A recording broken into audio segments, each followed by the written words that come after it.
se encuentra mi gente misteriosa? Bienvenido una vez más al podcast Misterios de María, de ML. En el programa de hoy, junto con Marcelo Larín, hablamos de la misión de vida. ¿Qué es esa misión de vida? ¿Por qué se da esa misión de vida? ¿Tú puedes tener esa misión de vida? ¿Cómo lograrla? ¿Cómo obtenerla? Por otro lado, también hablamos de un tema de la economía. Existe una mujer la cual afirma y asegura, cual trabaja en uno de los bancos más importantes, que ha tenido contacto con seres de las estrellas. Estos seres son como una pequeña asociación, los cuales asignan qué país debe tener economía y cuál país tiene que ser pobre. Para finalizar, también tocamos el tema de un planeta que corresponde a nuestro cinturón, un planeta que se llamaba Maldek. Él se encontraba entre Júpiter y Marte, por lo que hubo un gran conflicto y la civilización que correspondía a ese planeta tuvo que emigrar y llegar al planeta Tierra. Se asentaron en la Antártida.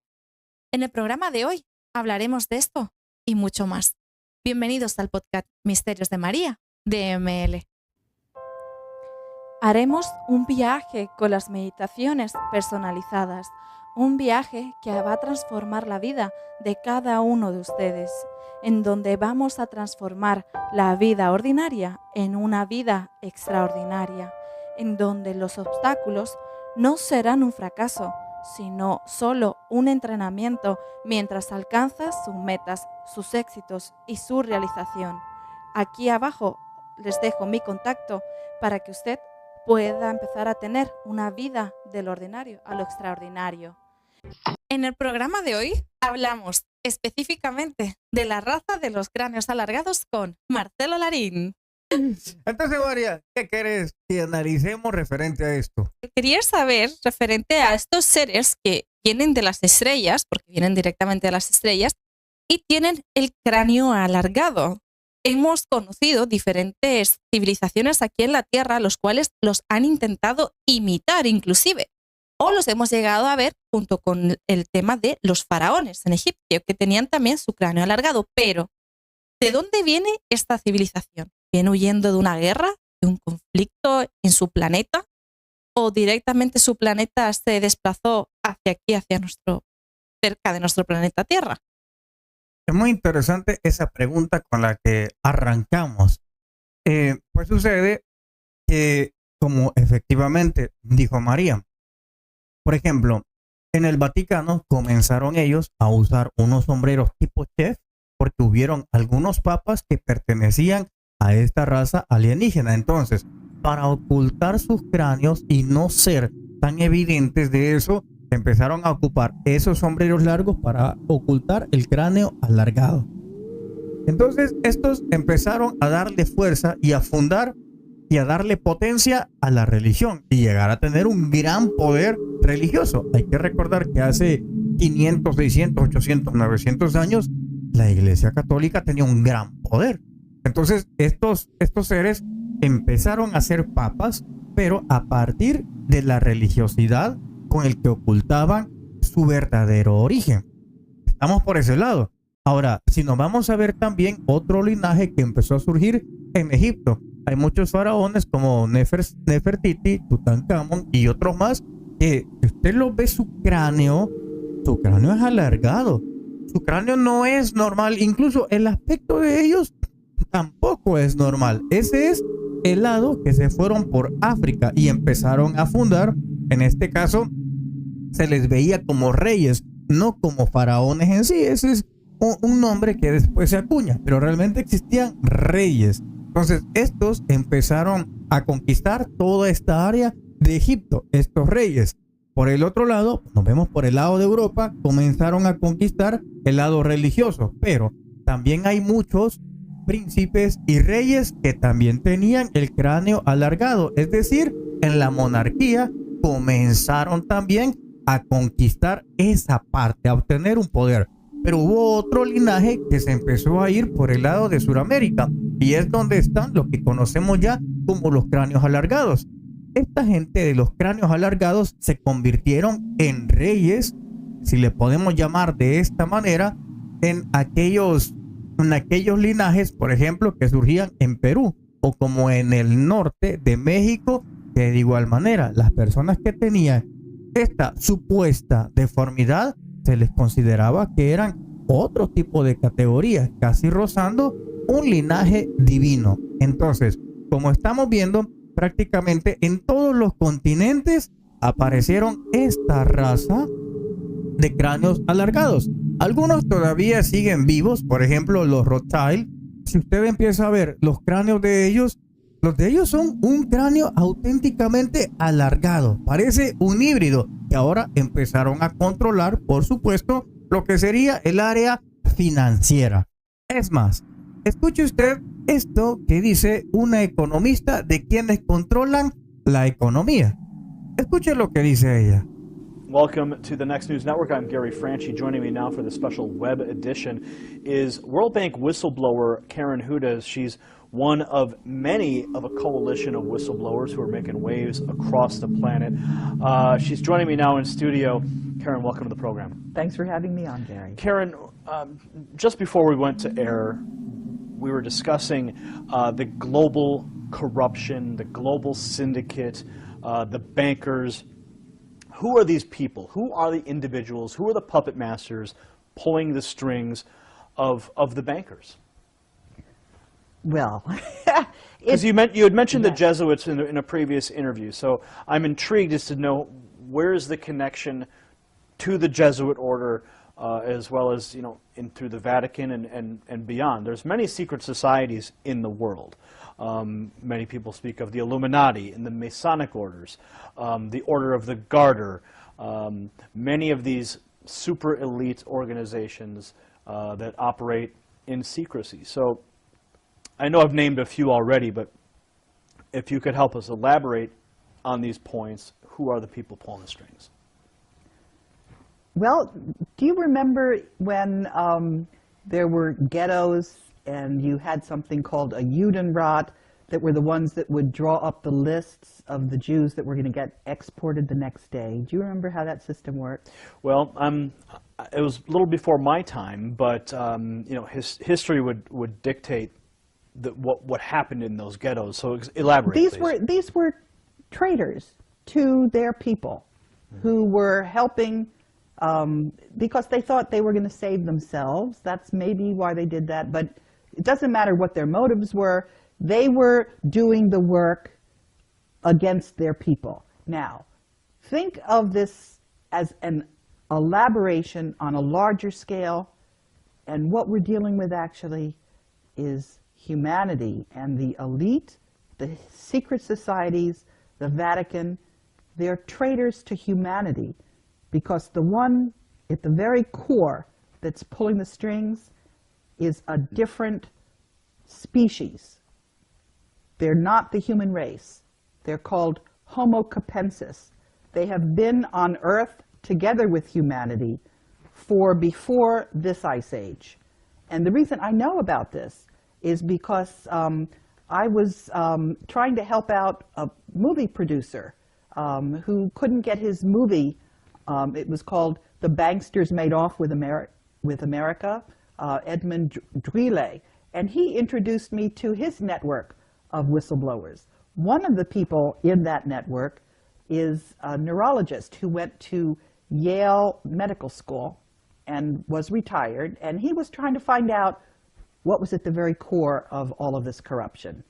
And so you mentioned this species, an additional species of humans, or no, they're not humans. They are so distinct from humans that if they were to mate with humans, their offspring would not be fertile.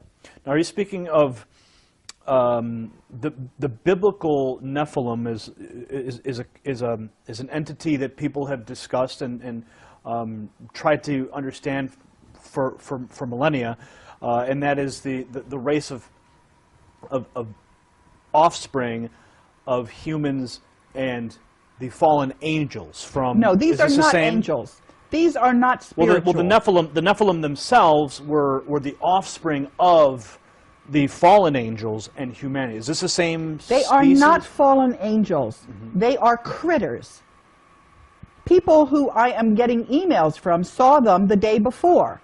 They look just like human beings, except they have these big skulls. And that is why in the Vatican, you see these crazy meters, is what they're called. And that's why the very first Jew, Moses, wore one of those things, because he was one of those Homo capensis as well. We have DNA samples of them.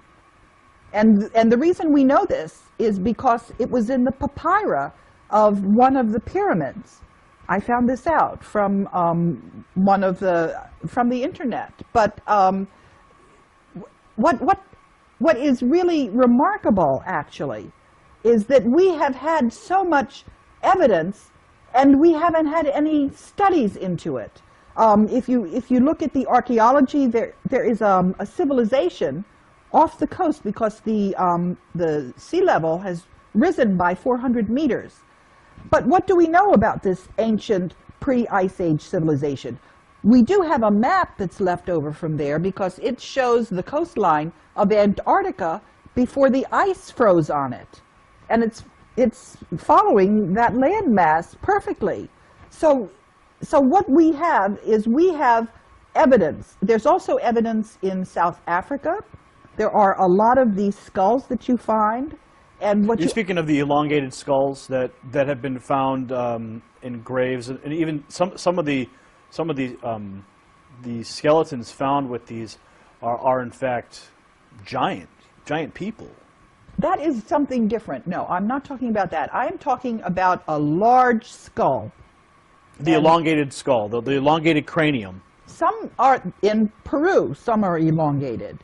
But in other places, they're just round like pumpkins. And the individuals that were seen in Egypt, I've seen drawings of what their skulls looked like.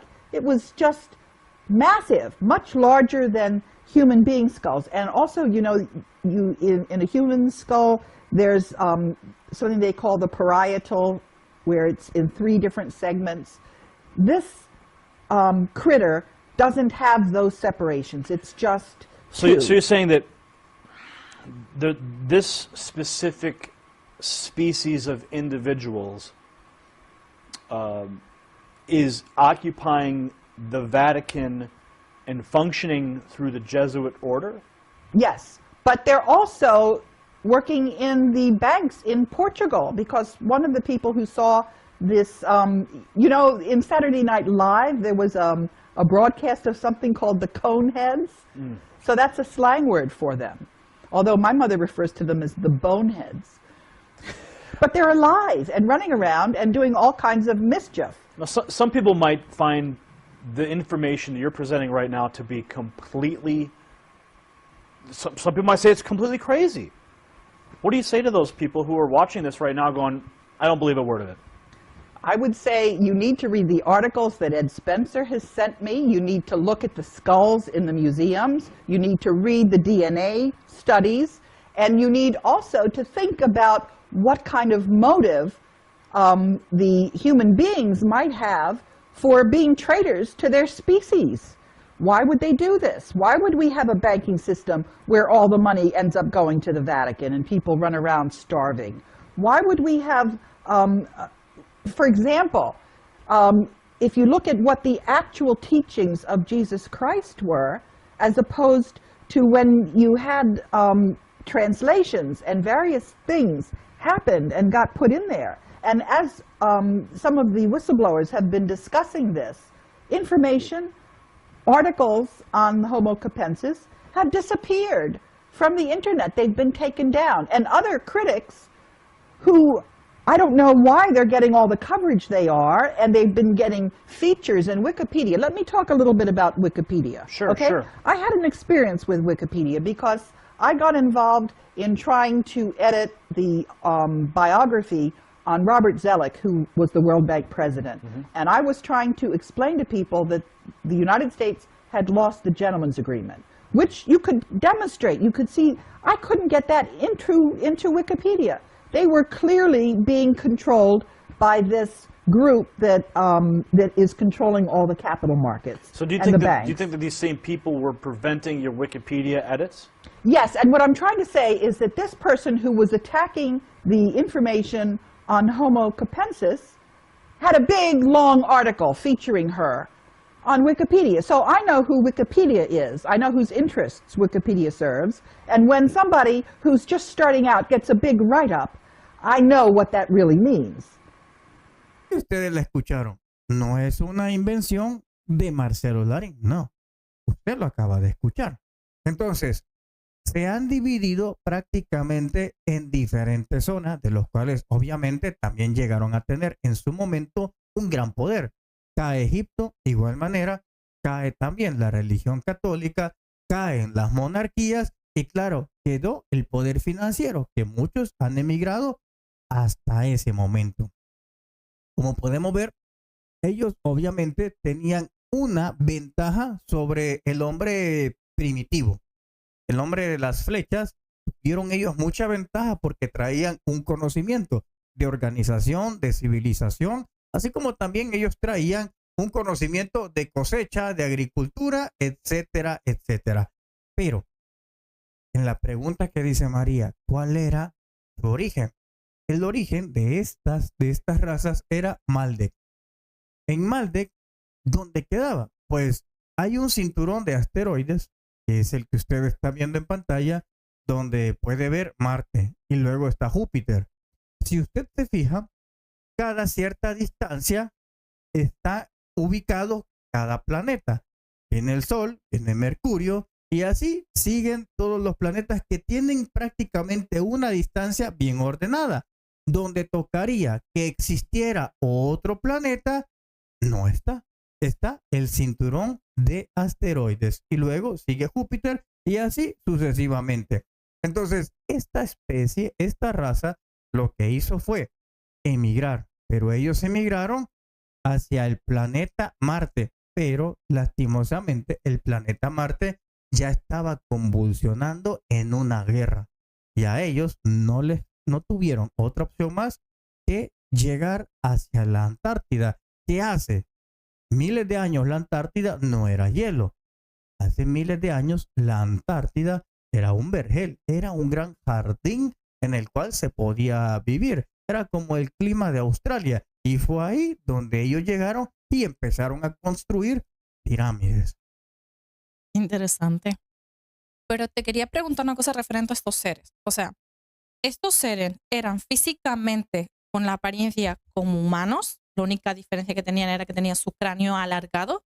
¿O es que ellos, tras la tecnología, pudieron modificar su cuerpo y adaptarlo a un aspecto humano, sin que el humano al verlo pudiera quedarse como disgustado o asustado, sino simplemente pues veían un cráneo alargado, pero fisiológicamente era muy similar a nosotros?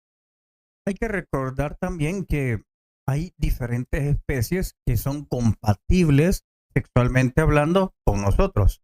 Fíjate, sexualmente hablando. Y hay otra especie que somos compatibles genéticamente hablando. Es decir, que una persona puede llegar a tener sexo con un extraterrestre, pero jamás va a fecundar un óvulo. Jamás. ¿Por qué? Porque son compatibles sexualmente hablando, pero no son compatibles genéticamente hablando. Entonces, esas dos ya son un arco de diferencias muy grande. Pero sucede de que estas personas que venían del planeta Maldek emigran a Marte y llegan posteriormente a la Antártida si poseían la segunda categoría. Es decir, podían pasarla sabroso con el tiqui-tiqui y también podían quedar embarazadas las mujeres. Y no es la primera vez que uno lo ve. Es que si tú te vas al relato bíblico de Génesis, ahí lo dice. Los ángeles descendieron y tiqui-tiqui la pasaron sabroso con las humanas y ellas quedaron embarazadas. Entonces, ahí sí pudieron hacer eso. Entonces, estos seres también comenzaron a agarrar unas humanas y las que son mujeres con el cráneo alargado empezaron a pasarla sabroso también con los hombres y comenzaron ahora un asunto de hibridaje o mestizaje. Perdón que te interrumpa, te quería preguntar, ¿y cómo las personas cuando llegó esos seres allí, reaccionaron. O sea, porque podían ser físicamente como nosotros, pero su cráneo era diferente. Nunca les tuvieron miedo o cómo hicieron.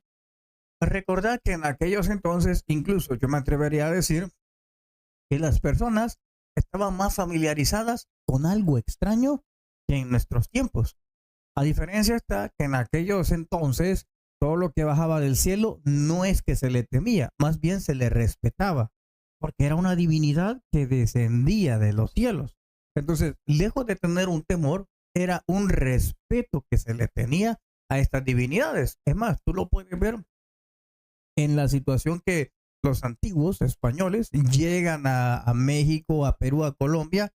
Cuando ellos llegan, los van reforzados por una leyenda, una historia, que eran dioses, que descendían de los cielos, que eran blancos, tal cual como eran los españoles. Bueno, todavía lo siguen siendo. Entonces, cuando ellos vieron que eran blancos, no les tuvieron miedo, les tuvieron respeto. Y empezaron a agachar la cabeza, ¿verdad? Hasta que se dan cuenta que son mortales también. ¿Tú crees que eso también ha afectado a que el humano se sienta tan inferior a las razas que están aquí en nuestro planeta?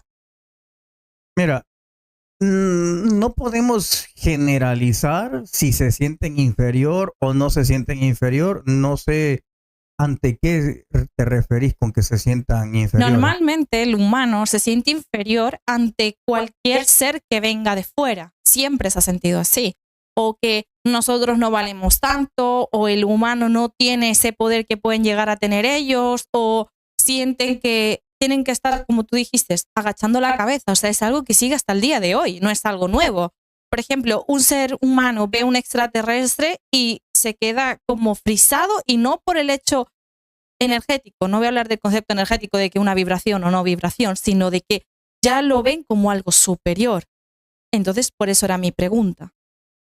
Ok, en este caso puede ser que esto sea heredado por una información genética. Por ejemplo, vuelvo a retomarlo otra vez, fíjate.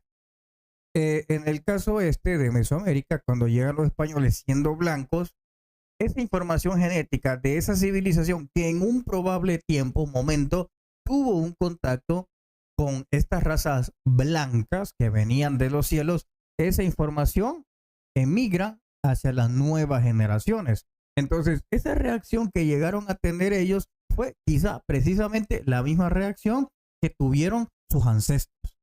Entonces, ellos actuaron quizá ni siquiera como ellos pudieron haber actuado por sí mismos, sino por una conducta que ya estaba preconcebida y heredada genéticamente. Incluso, fíjate que eso lo sigue habiendo en muchísimos lados. Lastimosamente, existe todavía eso.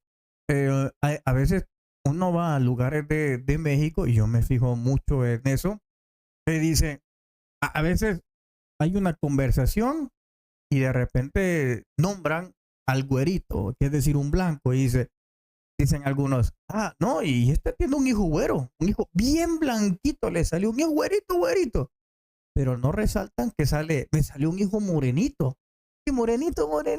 No, ellos no resaltan eso, sino algunas personas resaltan que tienen un hijo blanco, como si eso le diera a otro nivel u otro estatus. Al menos eso me he fijado que ha sucedido en el área de México, El Salvador, en Guatemala, que cuando hay uno blanco es que lo resaltan mucho.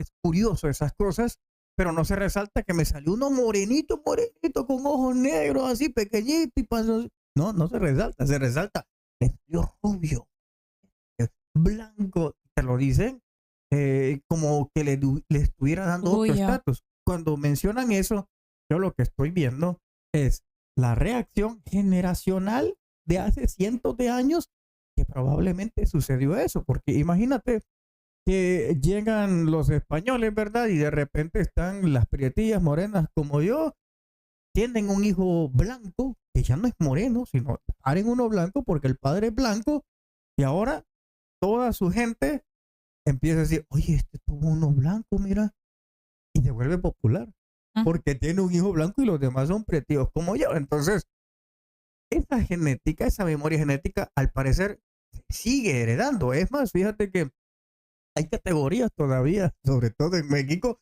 porque está el mexicano blanco y está el white Mexican. Imagínate, todavía está el white Mexican, el mexicano blanco. Y ese white Mexican es el que tiene dinero y puede viajar a Estados Unidos. Incluso le llaman, es un blanco pasaporteado. Fíjate, en zonas de Monterrey le dicen, es pasaporteado. Es decir, tiene pasaportes para poder viajar a Estados Unidos y a México. Entonces, existe esa categoría white Mexican, ¿te imaginas? No sabía que Imagínate era eso. en el caso del morenito que tenga dinero, brown Mexican. Brown Mexican. Un poco extraño, ¿no? Claro, el prieto que tenga dinero, brown Mexican. Ese es brown Mexican. Pero mira, Matt, yo quería retomar un poco lo de los cráneos alargados porque me parece muy interesante del cómo pudieron ir de un lugar a otro. O sea, nos has nombrado, inclusive yo al inicio los nombré algunos, cómo llegaron a lo que sería Egipto, cómo llegaron a Europa, cómo llegaron a Centroamérica, Sudamérica, cómo hicieron ellos para poder repartirse por la civilización, o sea, por el planeta y que existieran estas civilizaciones y por qué implantaron y se metieron mucho en lo que sería negocios, en lo que sería poderes de adquisitivo, las religiones, intentaban así someter al humano o qué intentaron lograr con todo esto. Mira, recuerda que en muchas ocasiones cuando uno emigra, el que viene de otro lado, y más en aquellos tiempos, incluso todavía lo podemos ver eso, por una conducta probablemente muy normal que se da tanto a las personas de este planeta como a los demás. Es decir, hacerte de una propiedad, ¿sí? Empezando desde ahí. Por ejemplo, si venían estos que querían fundar un reino, sacamos pirámides. Entonces, hacerse de propiedades, pirámides. Por eso es que había un monumento y se le dice, esto se le atribuye al faraón tal y tal y tal. Hacerse de monumento, hacerse de una propiedad. Lo mismo pasaba en Sudamérica y lo mismo en el caso religioso. De propiedad, ¿quién era? El humano. Me pertenece el humano porque es católico y mis leyes están sobre ellos. Entonces, no he visto al menos una especie o un linaje de esta raza en los cuales haya intentado ser igual que los demás. No, más bien siempre vi como que lo resaltaban. Pero ojo, esto también es un mal que tenemos los terrícolas. Es decir, vemos a alguien diferente y en vez de escuchar el mensaje, lo adoramos. Mira, por ejemplo, Jesús. Yo estoy seguro que Jesús muchas veces se ha revolcado ahí en la tierra donde él está al ver tantas iglesias cristianas que existen, en donde se pusieron a adorarlo a él y ni siquiera entienden ni han comprendido el mensaje que a él vino. Y muchas personas dicen, no, es que él vino a fundar una nueva religión, el cristianismo. Es que él nunca vino a fundar nada. Es la gente que en vez de adorar, en vez de analizar un mensaje, se ponen a adorar a las personas. Tú lo puedes ver también en las sectas. En las sectas pasa lo mismo. En vez de escuchar un mensaje, ¿qué es lo que hacen? Empiezan a adorar al mensajero. Pero no empiezan a analizar un mensaje. ¿Ese mensaje me llena o no me llena? ¿Qué pasa? ¿Tú crees que de ahí se puede llegar a iniciar lo que sería el mundo de las meditaciones? O sea, fue como una forma del humano no estar centrado en la persona, sino en un mensaje, pero que ese mensaje es canalizado por tu propio ser. Mira, si acaso el tema de las meditaciones son necesarias como la comida, como beber agua. Oiga, y es necesario, lo que no es necesario es la Coca-Cola. Yo conozco muchas personas que me voy a quitar la sed, dame una Coca-Cola. ¿Qué sed tengo? Anda a comprarme una Coca-Cola. Brothers, sisters, nosotros para quitarnos la sed tenemos que tomar agua. No estar diciendo, dame una Coca-Cola para quitarme la sed. No, eso no. Eso se lo recomiendo. Pero pues son ustedes los que saben de qué manera se van a destruir los riñones. Pero ¿tú crees que el tema de las meditaciones también pudo haber sido introducida por seres de fuera? Tal vez no. Tal vez eso haya sido un descubrimiento que De aquí, el de humano Agrícola. hizo. Ajá. Sí, que el humano pudo haber hecho. Ahora, no podemos descartar de que en la historia siempre hemos visto cómo hay seres que intentan dirigir una civilización. Fíjate, dirigirla. Por ejemplo, aparece Quetzalcóatl. Cuando Ujú. aparece Quetzalcóatl, le da una nueva dirección a esa civilización porque les enseña el cultivo y les entrega el maíz. Fíjate, les da una nueva dirección. Están los egipcios. Aparecen quienes construyen las pirámides de Egipto y que los pongan a trabajar. El hecho que les enseñen matemáticas, ciencia y todo lo que le da otra dirección diferente al pueblo egipcio. Es más, fíjate este dato muy curioso. Pues sucede de que mientras estábamos en las épocas de oro, de bronce y de plata, entonces sucede que todos estaban en la época de bronce. Oye bien, de bronce. Todo el planeta en la época de bronce y los egipcios eran los únicos que estaban en la época de oro. ¿Te puedes imaginar el planeta entero de bronce y solo los egipcios en la época de oro? Pero luego, ¿quién sabe qué sucedió con esa civilización? Desaparece y empiezan todos a estar en la de plata y Egipto retrocede a la edad de bronce. O sea, cayó del oro al bronce. ¿Te puedes imaginar? Entonces, esas intervenciones que hacen estos seres, obviamente es para darle un rumbo diferente a una civilización o incluso a una persona. En el caso de las meditaciones, probablemente pudo haber sido que hubieron intervenciones de seres espirituales cósmicos, pero también pudo haber sido un viaje hacia el interior. Por ejemplo, en mi caso, antes de ingresar en este mundo alienígena y estar trabajando con extraterrestres, antes de eso, yo no tenía ningún contacto. Mi idea nunca estuvo basada en que si existían otros seres. No, mi idea fue basada en existe un Dios, uno, no muchos, uno. Ahí era donde circundaba toda mi idea. Entonces, tuve que hacer el primer viaje al interior. Conocerme, estudiarme, analizarme, aceptarme, todos esos. Entonces, el primer viaje es al interior, es el que te comienza a iluminar.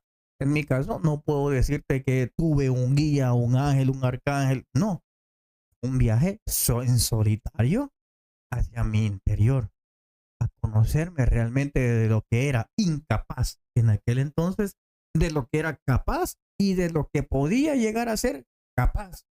Entonces, es un viaje al interior. Y en ese viaje interior, María, es que uno se encuentra con muchas riquezas que no te los enseñan en las escuelas, en las universidades. Los padres no te los enseñan. Bueno, en tu caso, que sí fuiste dichosa, que estuviste expuesta a este tipo de temas. Pero hay una gran mayoría de personas que no están expuestos a esto.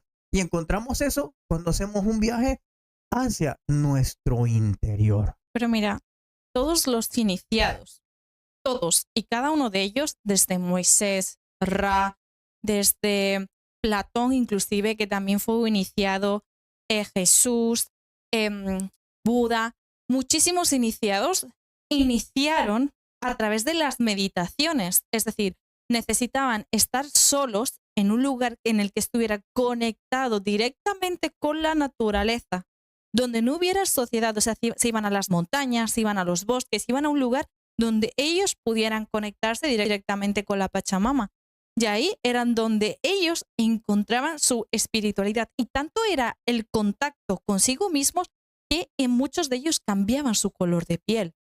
O sea, no es algo que se haga de la nada, lleva una preparación para ello.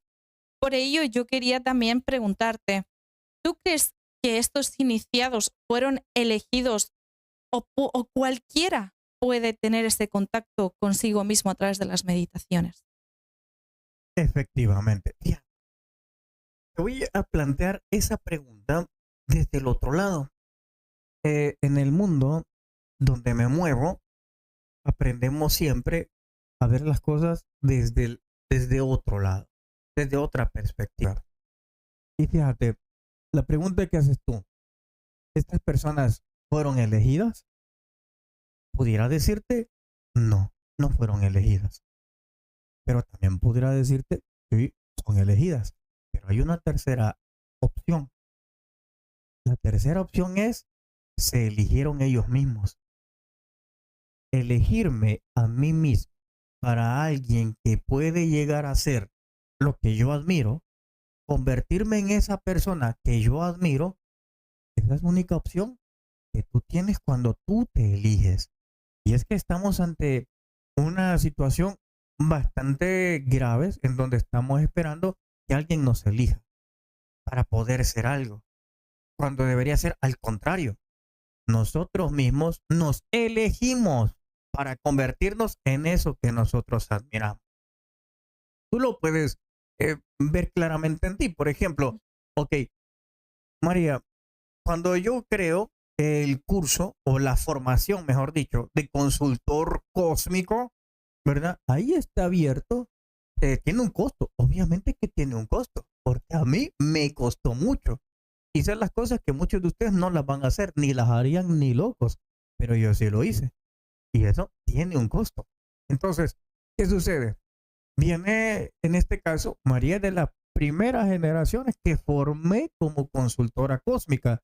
Y ella se elige a sí misma para poder convertirse en una consultora cósmica. Y a veces se los he contado. María tiene una habilidad que yo no tengo esa habilidad. Ella tiene y desarrolló al fusionarse con el consultor cósmico, ella desarrolla la habilidad de conectarse con el ser superior o espiritual de las personas. Pero para eso, ella se eligió. Yo le puedo seleccionar, que es diferente. Seleccionar es decir, ok, María, tú vas a hacer esto, pero ahora falta que ella se elija a sí misma y diga, yo lo voy a hacer. Eso es elegirse a sí mismo. Seleccionado, yo puedo hacer muchos, pero solo de nosotros depende si nos elegimos para convertirnos en eso. En verdad es muy interesante lo que has dicho, porque en muchas personas que llegan a mí para estudiar su interior, para conocerse a sí mismo a través de las meditaciones, para conectarse con todos sus cuerpos energéticos, alineación de chakras y un largo y tendido, etcétera, que es lo que trabajo en general. Realmente me percato de que las personas sienten el llamado, pero no todas están preparadas para ese llamado. Es decir, muchas dicen, yo quiero hacer una meditación. Perfecto, yo les ayudo con la meditación a que ellos se vayan conociendo a sí mismos. Pero después existe la responsabilidad de seguir con las pautas que se les tiene que dar para conectarse en su totalidad con uno mismo. Es decir, no es decir, me pongo a meditar y ya. Muchísimas personas que llegan a mí me dicen, no, es que yo medito todos los días. Vale, ¿y qué es para ti una meditación? ¿Qué es para ti meditar? Y cuando ven lo que es una meditación personalizada, lo que ellos denominan una meditación, no tiene nada que ver. Hay personas que han conectado tanto consigo mismas, que han conocido familiares de ellos, no me refiero espiritualmente que han trascendido en este plano, sino de dónde vienen ellos, de quiénes son la raza con los que ellos, de por qué ellos llegaron aquí. Un montón de respuestas hacia sí mismos, pero todo tiene su trabajo. No es cuestión de que la persona diga, bueno, voy a meditar y ya. Todo esto lo digo porque nada es regalado, ni cósmicamente hablando, ni energéticamente hablando, ni nada. Es decir, tú tienes que dar de tu parte para tú poder conseguirlo, porque el cosmos te pone a prueba. Y si tú no estás preparado, no vas a pasar las fases. Y esas fases te van a hacer que tú mismo te vayas elevando y vayas a conectarte contigo mismo. Por lo que, si vosotros queréis una meditación personalizada, podéis contactarme al número de teléfono que os dejo aquí abajo. Repito, no depende solo de mí como meditóloga o de Marcelo en cuanto hace su trabajo como consultor cósmico, sino depende también de ti, de tú cómo vibres, de tu energía, de que si estás dispuesto a romper todo, y todo es todo. Porque lo que yo me he percatado que a raíz de las meditaciones no es una simple meditación, una simple consulta. Empiezas en el camino de la iniciación. Y creo que esto muchísimas personas deberían de ser conscientes, porque te elevas de tal forma, a tal punto, de que te llegas a conectar y alinear tú solo, sin necesidad de nada externo, sino tú mismo empiezas a sentir y a colocar todas tus emociones en su lugar, a liberar esos chakras energéticos, a sentirte tú bien en tu totalidad. Pero todo tiene un inicio. Y sí, Marcelo me dijo, yo tuve a alguien que me instruyó, mi papá. Después llegó mi maestro, pero para eso, que es Marcelo Larín. Pero para eso yo tuve que pasar determinadas pruebas. Nada es gratis en el mundo energético. Y nada es nada. Y uno tiene que estar preparado para el cambio. Entonces, Marcelo, una vez que ya hemos instruido un poco a la civilización de lo que lleva esto, porque ojo, esto no solamente lo hemos pasado en este caso Marcelo y yo, también lo tuvo que pasar Moisés. Moisés se tuvo que ir al desierto para conectarse con su yo interior. Ra, por ejemplo, tuvo que salvar a su civilización de la peste a través del muérdago, que preparó una pócima a través de la unión del muérdago y el vino, y salvó a su pueblo y lo liberó de una enfermedad que estaba destruyéndolos. Pero para ello él tuvo que tener una preparación en el cual, en ese libro de Ra, se habla inclusive de la importancia y la conexión del hombre y la mujer, de cómo existe realmente un casamiento, de cómo es la unión de parejas, de almas, y no es decir, yo te amo, yo quiero estar contigo toda la vida. No consiste en eso. Cuando las almas se encuentran y se unen, existe algo más allá de todo esto. Y esta preparación la inició Ra, no cualquier otro. Entonces, creo que antes de conocernos, antes de juzgarnos, antes de sentir que no estamos preparados, debemos de cuestionarnos a nosotros mismos y sentirnos a nosotros mismos. No, muy bien. Aplausos, por favor. Ya, un buen discurso. Si yo hasta estaba por decir, ¿en qué partido estás para votar por ti? María Larín como gobernador. Bueno, Pero es verdad. sí, es verdad. Y la meditación, créame que sirve muchísimo. Hay muchas personas que dicen, ¿cómo lo hago? Miren, todo empieza con respirar conscientemente. Ahí usted puede empezar hasta que le va a llevar el mismo universo a las personas indicadas quienes te pueden enseñar a usted. Inclusive, ahora me voy a meter en el mundo de nutrición holística porque una cosa que me fascinó tanto conocer, ¿sabéis que por las respiraciones se llega a perder peso? Es decir, hay una respiración en concreto que se tiene que hacer y esa respiración ayuda a perder peso. O sea, no es algo que yo me estoy inventando, es que es real, ayuda a perder peso. Pero no se asuste, no es peso de dinero. No, peso de grasa corporal, de barriguita. No, ya perdí muchos pesos, ya aquí quiero seguir así. Voy a dejar de respirarme. No hablo de la moneda, hablo del peso grasa de kilos o de libras. De esto me refiero, me pareció súper interesante y a través de las meditaciones también llegamos a conectarnos con los alimentos. De verdad, es que es un mundo tan amplio. No es solo decir, bueno, me voy a poner a respirar, me voy a poner cómoda según como me han indicado y ya. Es que inclusive te llevan hasta los alimentos que tienes que consumir y por qué tienes que consumirlos. O sea, es algo que a mí en lo personal me fascina, vaya. Y entonces a raíz de ahí ya entendí por qué soy nutricionista. Antes no lo sabía el por qué. Sí, es verdad. A veces sucede, ¿sabes? Sí. De que, uno está con unas cosas y no sabe para qué. Hay un plan cósmico ¿Sí? que muchos no entienden. Y a veces tienen una preguntadera que quiero saber eso. ¿Por qué? Dime, y esto. Es que no lo tienen que saber en el momento. O incluso muchas veces se enteran hasta de último decir, ok, yo aprendí esto de lo que yo me quejaba que no me iba a servir porque tenían que pasar unos años para que se diera la otra fusión de la otra parte que yo sabía. Imagínese usted, por ejemplo, un caso pequeño es el siguiente. Fíjese, cuando yo estaba en la escuela, recuerdo que había un curso de oratoria y a mí ni me gustaba hablar. Y entonces mi maestro me decía, vos sos muy penoso, castigado, vas a ir al grupo de de oratoria. Yo decía, ok, si a mí ni siquiera me gusta esa cosa, no, yo no quiero ir. Y claro, bueno, entonces te vamos a quitar nota. Obligado fui. Ese momento que fui, rayos, me gustó mucho el hecho de que te enseñaban a hablar, hablar.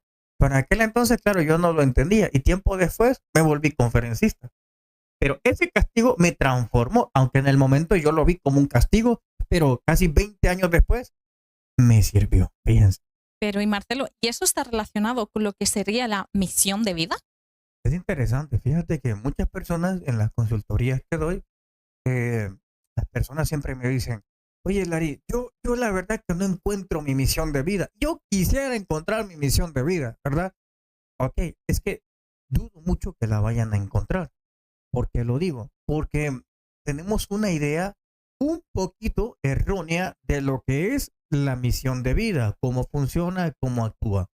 Les cuento, la misión de vida es un ser energético viviente. No es algo que está ajeno, es decir, no es algo que yo creo, no. Es que la misión de vida es un ser vivo, energético, que está ahí, en el éter. Pero tú no eliges la misión de vida, es la misión de vida que te elige a ti.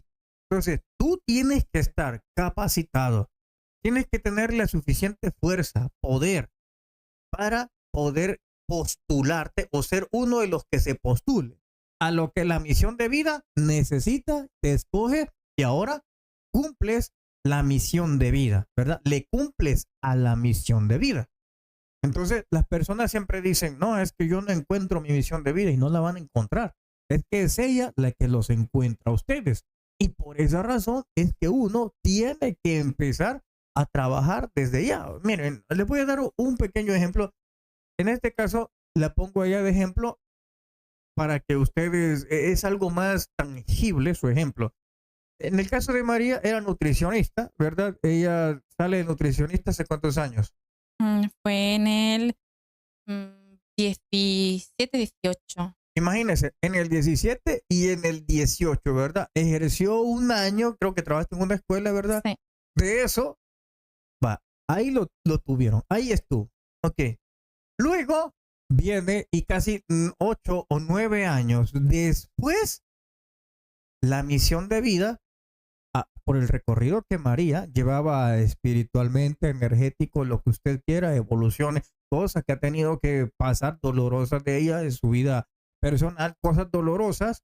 Entonces, cuando ella supera todo eso, ahora se vuelve una candidata para una misión de vida. Entonces, en este caso, supongamos que el hecho de el mundo holístico, nutricional, la escoge a ella. Pero imagínense que pasaron 8 años donde ella pues no hacía prácticamente ejercer bien su trabajo, porque cuando estaba en la escuela de maestra creo que no tenías así mucha influencia, ¿verdad? Si no te daban todo, pero como experta tenías que ver.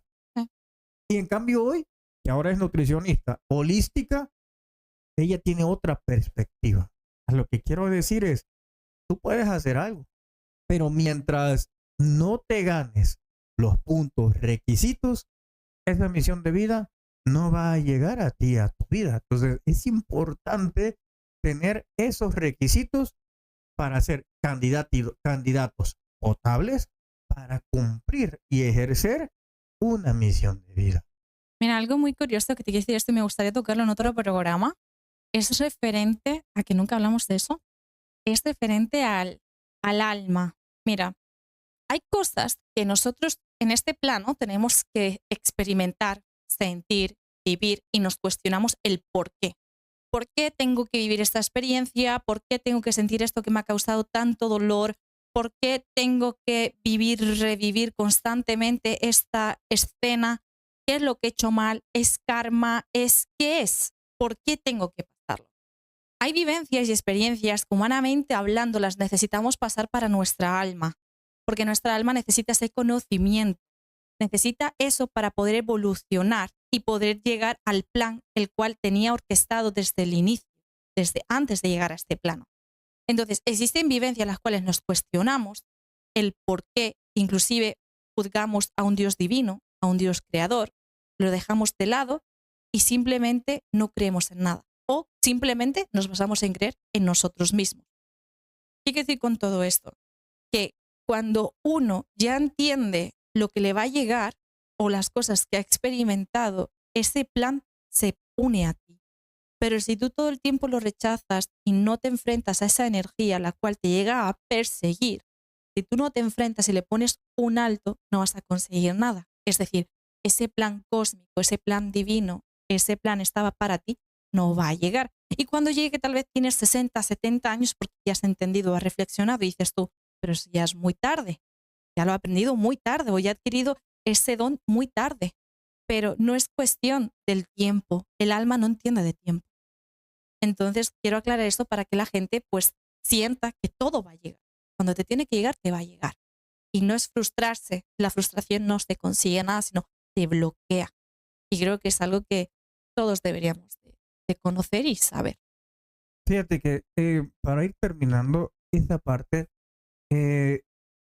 a veces nosotros pensamos eso y podemos llegar a pensar, decir 70 años, es que llegó demasiado tarde.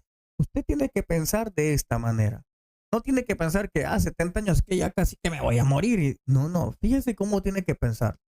Si a usted esto le llegó a los 70 años y usted desarrolló esa habilidad a los 70 años, en su próxima vida usted va a tener mucho más antes esa habilidad que cualquier persona. Entonces debe de pensar que aquella persona, usted tiene 70 y una persona desarrolló una habilidad a los 30 o a los 25 y usted diga, bueno, es que a los 70 yo ya bien mayor. No, debe de pensar que esa persona que la desarrolló a los 25 o a los 30, en su vida pasada, la desarrolló a los 70. Por eso hoy joven ya tenía esa facilidad de conexión. Entonces es lo mismo que le va a poder pasar a usted. La desarrolla a los 70, a los 50, sí, pero en su próxima vida la va a poder disfrutar con mucho tiempo de antelación. Todo ese conocimiento que desde ya usted viene guardando, porque esa información va a estar grabada en el componente genético del alma. Otra cosa que quería añadir antes ya de terminar es lo siguiente. No todos tenemos las mismas habilidades o llegamos a tener el mismo don o llegamos a sentir lo mismo debido a que por lo que yo he podido aprender, yo misma hablo por mí, mi experiencia, es el hecho de que cada alma viene preparada para instruirse y conocer algo en concreto, tener un don en concreto. Es decir, yo, por ejemplo, me viene una habilidad, un don, como queramos denominarlo, a mí, que Marcelo, por mucho que lo intente, no lo va a lograr. Y es por el simple hecho de que su alma no proviene del mismo lugar que la mía. Por lo tanto, mi don no va a ser como el suyo, ni el suyo va a ser como el mío. Por eso existen tantas habilidades. Por eso el plan cósmico es tan amplio. Es decir, mis habilidades como nutricionista holística, por mucho que intente trabajarlo Marcelo, no lo va a adquirir, porque su alma no es del lugar de donde es la mía. Entonces, siento que esto también tendríamos que tenerlo en cuenta porque el humano o el terrestre tiene el problema de todo el tiempo estar comparando. Entonces, todos somos únicos, somos individuales, somos almas, seres, energía totalmente diferente. Tu vibración nunca va a ser la mía y por eso no quiere decir que esté mal. Simplemente que tú tienes que coger otro camino, pero que ese camino te va a conducir a tú quién eres realmente. Entonces, quiero dejar esto claro porque hay gente que se frustra y no hay que frustrarse. Hay que estar todo en tranquilidad porque todo siempre está bien. Y mirad, no hay una sola hoja que no se caiga y que Dios no lo sepa. Así que nada, Marcelo, quería concluir ya con esto. ¿Tienes algo más que aportarnos? Tengo nada más que aportar y efectivamente ello. Es decir, que no hay una hoja que se caiga sin que Dios no lo sepa. No hay ningún esfuerzo que nosotros hagamos que Dios no lo tome en cuenta. Muchas gracias, María, por haberme invitado aquí otra vez a tu programa, que cada vez me gusta más por los temas que tocamos. Yo creo que ya más mío es de nosotros. Lo voy a cambiar el nombre. Le voy a poner Podcast Misterios de María y Marcelo DML. Perfecto. Bueno, cuídense mucho, familia. Se les quiere pronto. y de gratis. Hasta pronto.